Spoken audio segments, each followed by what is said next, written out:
All right. Wale, Senator Bola Ahmed Tinubu, like a father figure, has greeted everybody. He's a practicing Muslim, but identifies with the Christian festivities and so on. A presidential candidate is a father figure. Your language is important. Yeah. I think this is quite impressive at this moment. I listened to the mayored words and the choice of words.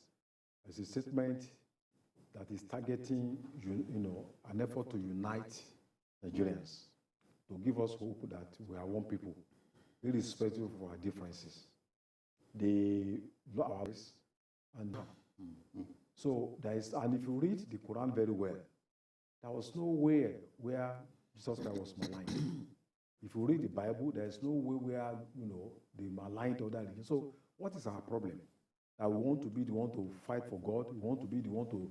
Is there any politician that will say that because you are a Christian, don't vote for me, or because you are a Muslim, don't vote for me?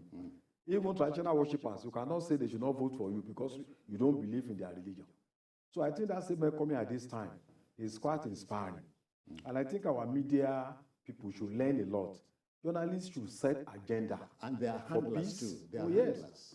Even though people we believe may have been settled, but the agenda is to promote unity. It's not your responsibility to be abusing, aspirants and be even publishing lies consciously. Plays significant role in destroying those countries. And many of them were brought to justice in post-conflict era. So we need to be very careful because what we are saying on air, there are records being taken. When you just convert your platform to certain agenda that destroy presidential candidates, publish lies, propaganda, and instead you need to apologize and all that. It's not fair. That's not journalism. That is not journalism. It's more or less like media terrorism. And we need to be very careful because millions of people all over the world are watching. Your own is to present all the aspirants, ask them questions, and then it's not responsible to be telling us that people must not vote for this one is bad, this one is a thief. That's not the responsibility of journalists. Even coming on here to call somebody, I don't even think the NBC is doing this work well. Because some of the intemperate language that I see, such people need to be called to order. Yeah. You can't, a politician who has not been convicted, has never been put on trial, you call him a thief. Just because that you have big people owning media outfits. In Nigeria, the media owners are supposed to be restrained. Yes, but it is the practitioners that are the issue now, not the because it's the practitioners who are the faces of the media entities. That's it. Not the owners. People do not even know who the owners are. But you are coming on air, even if you don't have any form of training, you should not leave people without any doubt that you have no training at all by the sort of things that you say on air. No, this election will come and go. But Nigerians will see some of us journalists for who we truly are. People who have no restraint, people who are moral midgets, people who simply think that because they can open their mouth wide, then they can say whatever they like. It makes no sense. This is the season when Nigerians should come together, see themselves as one. And I'm happy that the governor of Borno State is also amplifying that same message. That look, in Borno State, you find some families where there are Christians and there are Muslims. You go to places like Goza, for example, they have a good number of Christians, a good number of Muslims. In the same family, they are cohabiting. The senator representing them, Senator Alindume, there are some Christians in his family. He is Muslim. So that's the way it is. What are we going to do about that?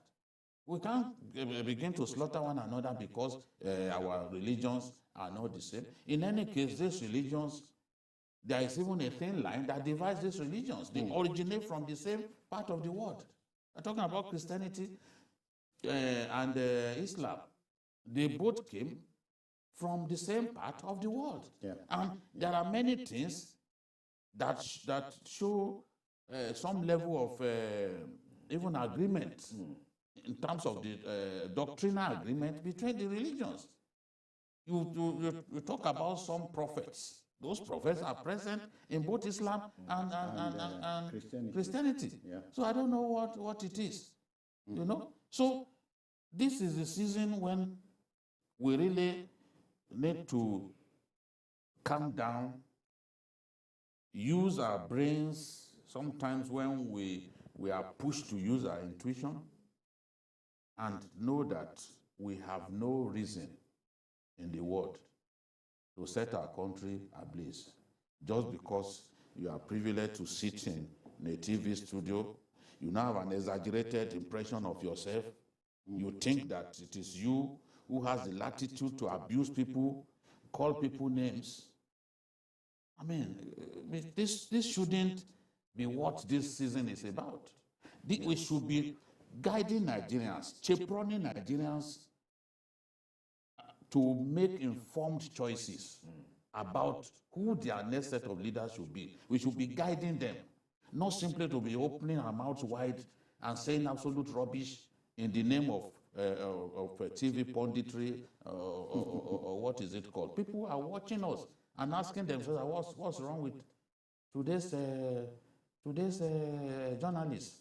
People who are birds of passage should not come into our profession because they are birds of passage and now destroy it.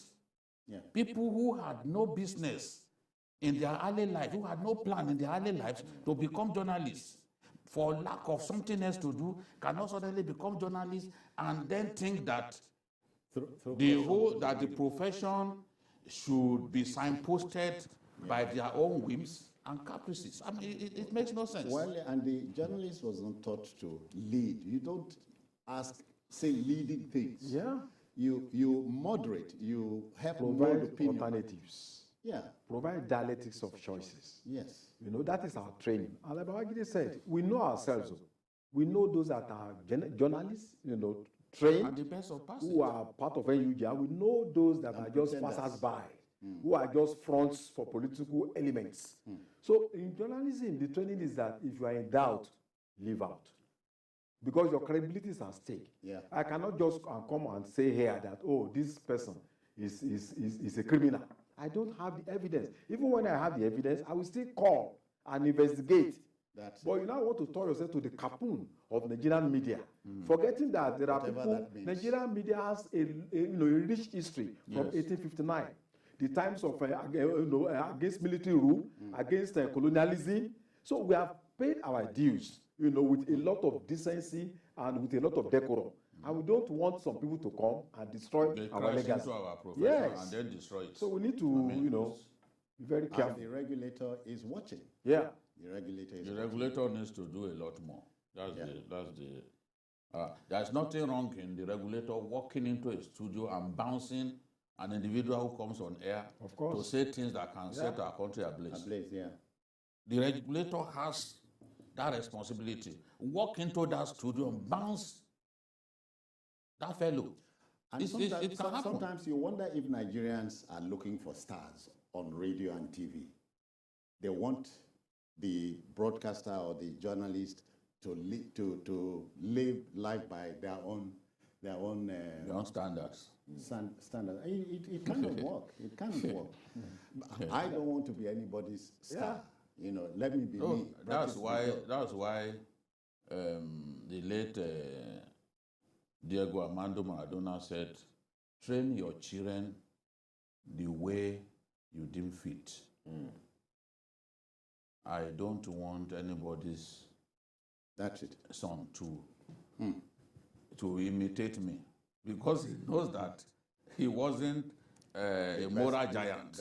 So he said, train your children. They don't need to copy the things that I do. So we are a man at that age who will be doing belly slide. He was coach of Argentina, and then they scored a goal. And as big as he was at that age, He then went on a belly slide. This because is you know when they have this, they are talking about this Muslim ticket. It's not our responsibility to begin to fan it, because we'll be promoting violence. It's the responsibility of the voters to make their choice.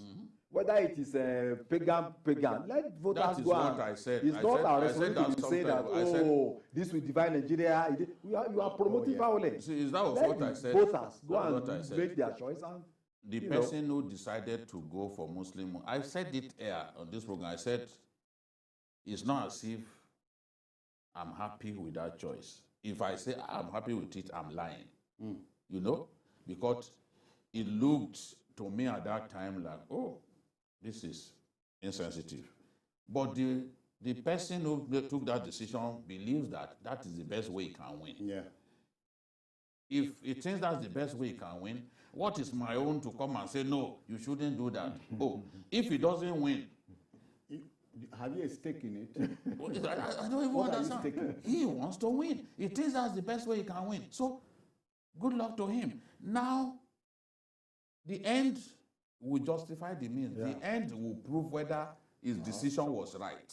You know? So, it's not, I will not sit here and then be saying, oh, we shouldn't. What is religion? At best should be even left out of our national affairs. After all, I remember people would say maybe then it didn't matter. A Muslim ruled Lagos. So we live that. Christian ruled Nigeria for years. Way and Gawan. Yeah, Awolowo and Akintola. Yes. Awolowo and Akintola, they were both Christians. You know, Akintola was Baptist, Awo was Anglican. So, all right. So